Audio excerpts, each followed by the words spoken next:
Robert Levin is founder, editor-in-chief and publisher of the New York Enterprise Report.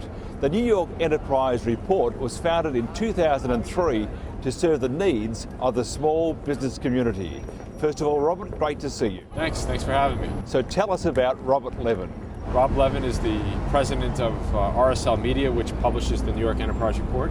The New York Enterprise Report is the media company that serves the New York area small and mid-sized business market. Our flagship product is our magazine, the New York Enterprise Report. We also produce the Small Business Awards, as well as other events throughout the year for business owners. So how's business in New York? You know, when you hear about the economy, what you're really hearing about is the big public companies that are reporting quarterly earnings. But New York, just like any other city, has its vast share, I think about 500,000 small businesses. And these businesses may get affected by the economy, but a lot less so, because they're not worried about quarterly earnings. They're building for the long term.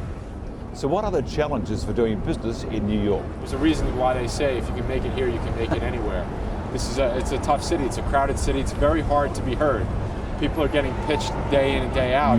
So for your message to break through the clutter, it takes a lot of persistence and a lot of creativity. So let's talk about your readers. Who are they? Readers are business owners, people who are running small businesses, in many cases entrepreneurs that actually started the business. But we really define our readership a little differently. We go above and beyond just small business owners. These are people who are taking active steps to grow their business. So how important are the annual Small Business Awards? Well, the awards mean different things to different people. For some people, it's the networking event of the year. People come because they know it's going to be a who's who of the small business community.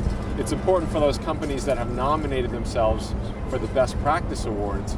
Because really what's interesting, when you think about best practices, you usually think about big companies, but it's actually small businesses that need these best practices and really it ties very well with our editorial theme of how-to articles. And the reason they need these is because that when you're in a small business, you don't have all the resources. You have to have these processes in sales, in marketing, in human resources, in leadership, in order to thrive as a small business. So it's very important. And then finally, it's very important to those companies who want to reach small businesses, because as I said earlier, it's a great networking event.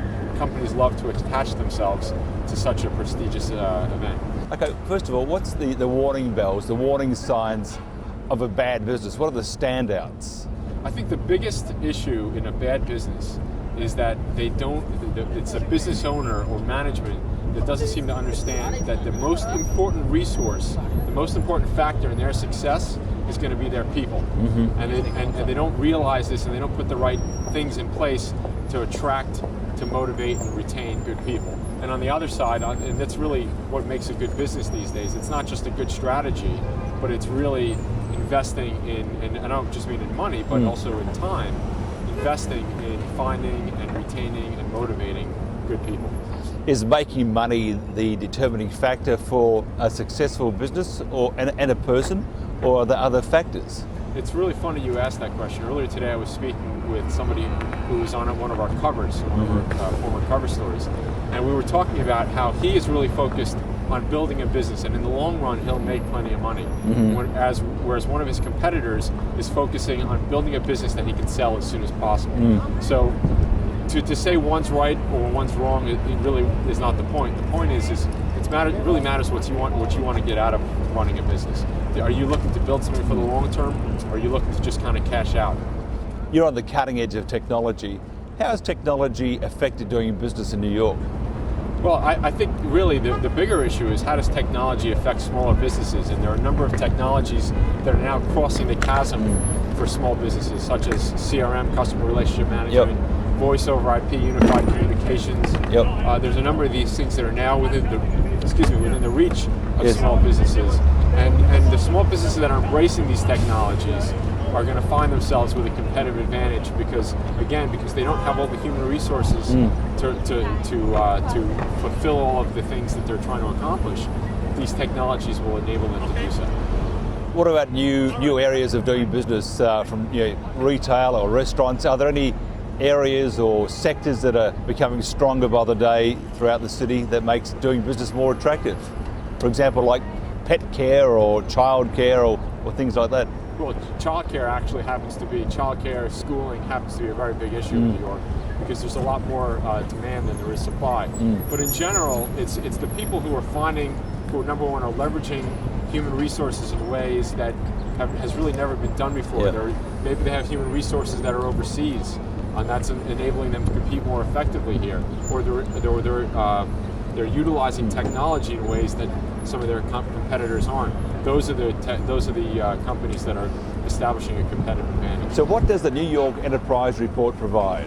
Right. Well, we're the only media company, the only publication that exclusively serves the New York small business market. Yep. So we don't focus on news or anything that some of the other publications focus on. We focus on how-to articles written by experts to help small businesses grow. It's that simple. And because if you think about it, a small business may not have a CFO or an IT director or a head of sales, and we help them. We give them expertise in all those areas to their desk every month.